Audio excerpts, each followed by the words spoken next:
The French Reformation, Part 2. During the persecution at Meaux, the teachers of the Reformed faith were deprived of their license to preach, and they departed to other fields. Lefebvre, after a time, made his way to Germany. Farel returned to his native town in eastern France to spread the light in the home of his childhood.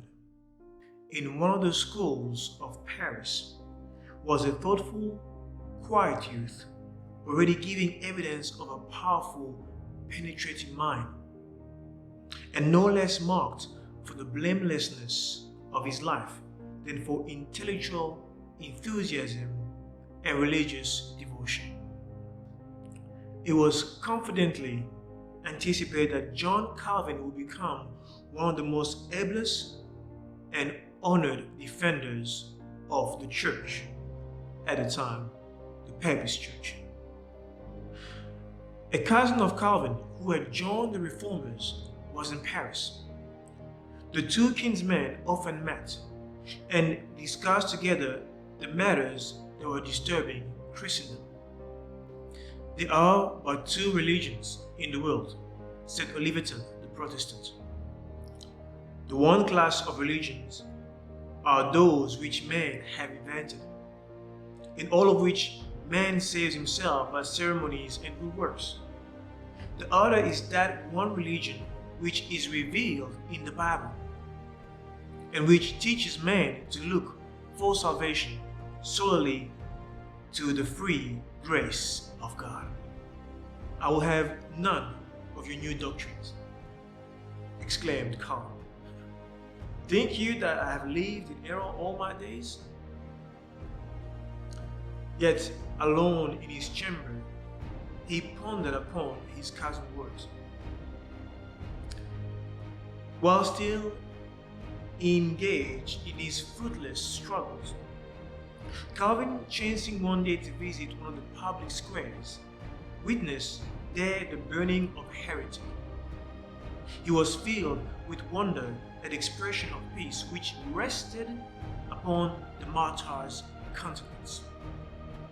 Calvin determined to devote his life to the gospel, but he hesitated to become a public teacher. He was naturally timid and was burdened with a sense of the weighty responsibility of the position. Now, Calvin's work began with the people at their homes. Surrounded by the members of the household, he read the Bible and opened the truth of salvation. Those who heard the message carried the good news to others, and soon the teacher passed beyond the city to the outlying towns and hamlets. During the absence of the king, Princess Margaret ordered a Protestant minister to preach in the church of the city. Although this was forbidden by the papal dignitaries, the princess threw open the palace. Crowds flocked to the service. Not only the chapel, but the antechambers and halls were thronged.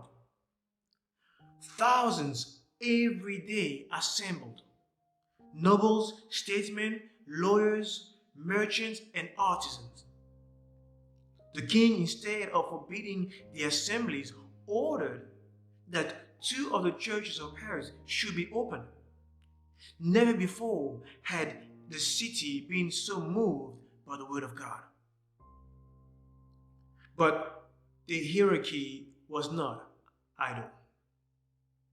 The king still refused to interfere to stop the preaching.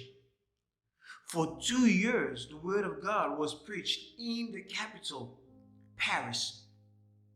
But while there were many who accepted the gospel, the majority sadly rejected it. Again, churches were closed and the stake was set up by the Papist Church. Calvin returned to Paris, but he found almost every door of labor closed.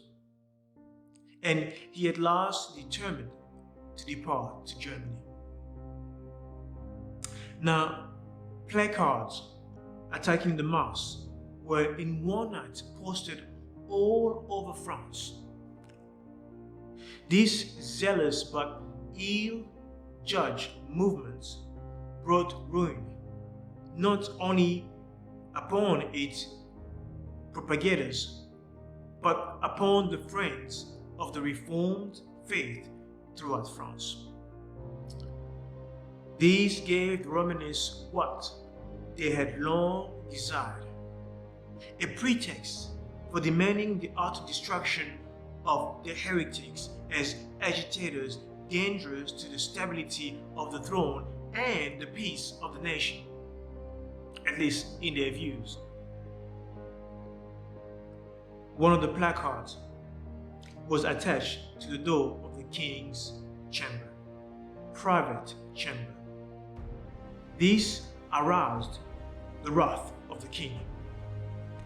His rage found utterance in the terrible words, "Let all be seized, and let Lutheranism be totally exterminated."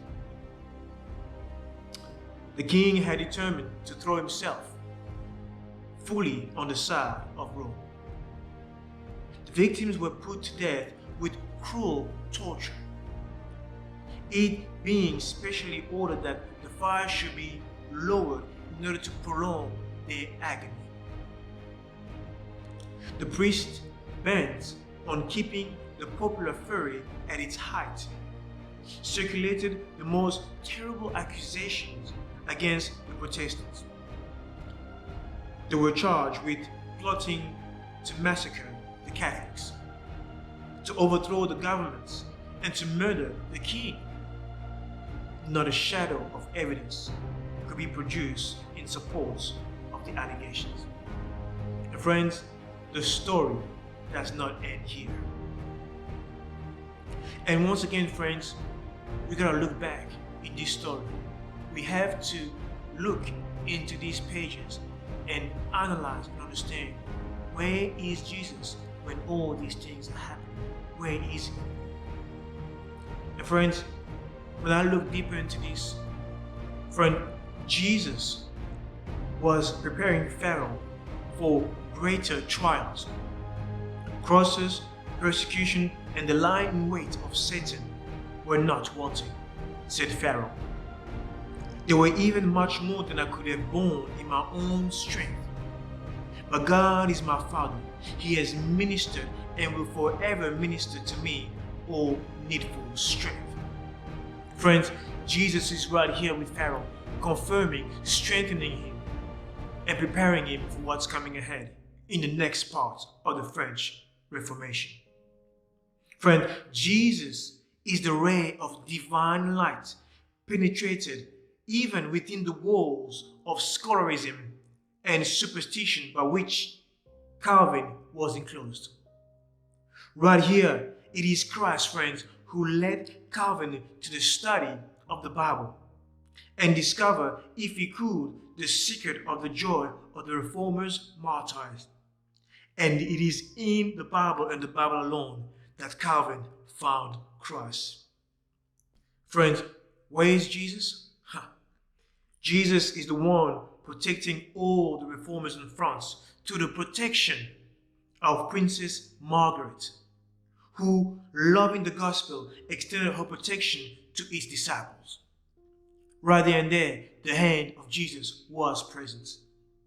Where is Jesus? Friends, it is God's providence that Paris was to receive another invitation to accept the gospel.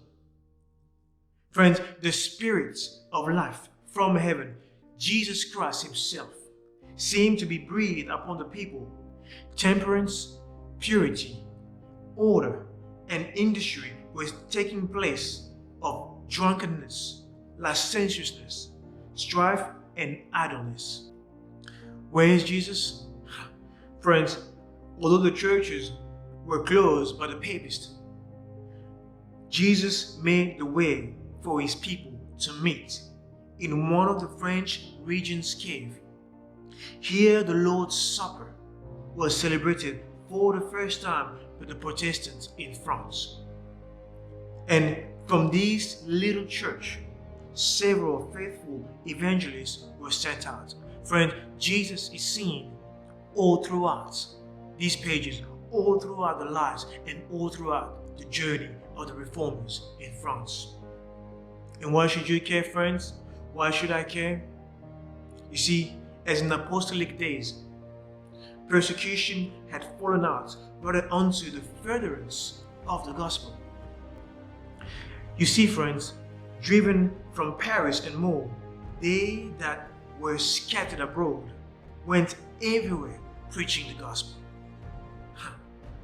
And despite the mass execution conducted by the Papist Church, you see, the advantage, however, in the end remained with the gospel. All Paris was enabled to see what kind of men and women the new opinions could produce. Friends, this new opinion is none other but the true, holy, and pure gospel of Jesus Christ, as in the Bible and the Bible alone, without man's additions or man's traditions. Friends, this new opinion, this gospel, in fact, not so new but old opinion, can make a transformation in your life and in my life today. Friends, this is the Reformation that can set us free today and that can lead us to the very same joy and peace that these reformers had in their journey. Well, I look forward to see you again in the next part of this chapter, the French Reformation.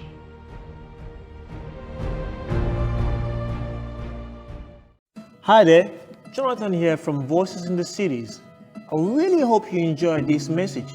If you would like to dig more, check out the description right below. Don't forget to subscribe right here so that you don't miss out on any videos we post. And then, if you want to watch more, right up there, next video. See you next time.